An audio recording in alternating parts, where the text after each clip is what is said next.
Les histoires de Sika. Dans un petit village au cœur de l'Afrique de l'Ouest, vivait Tanga, un jeune homme pauvre qui travaillait à la morgue du vieil hôpital. Chaque nuit, il lavait les corps, les enveloppait de tissu blanc et les préparait pour leur dernier voyage. Mais Tanga était tourmenté. Il enviait les riches du village, ceux qui roulaient dans des voitures brillantes et habitaient de grandes maisons. Un soir, alors qu'il veillait seul au milieu des morts, un vieil homme vêtu d'un pagne noir apparut dans la pénombre. « Je sais ce que ton cœur désire, Tanga, murmura-t-il. Mais l'abondance ne vient pas sans offrande.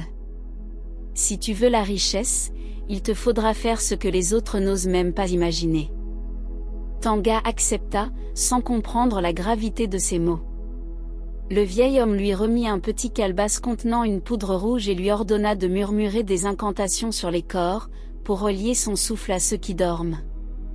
Au début, tout sembla fonctionner.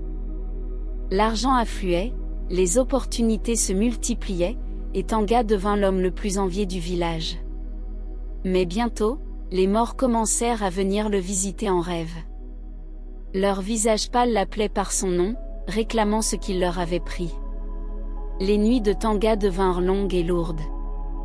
L'abondance qu'il avait tant désirée se transforma en malédiction. Il entendait des pas dans la morgue quand il était seul, des voix chuchotant depuis les cercueils. Un matin, les gens du village trouvèrent la morgue vide. Seule une calebasse brisée gisait sur le sol, et au mur, une phrase écrite avec de la cendre. « Ce que tu prends aux morts, les morts te le reprendront. » Depuis ce jour, on dit que quiconque entre dans la morgue après minuit entend les pleurs de Tanga mêlés au chant des esprits qui l'a dérangé. Abonne-toi pour plus d'histoires.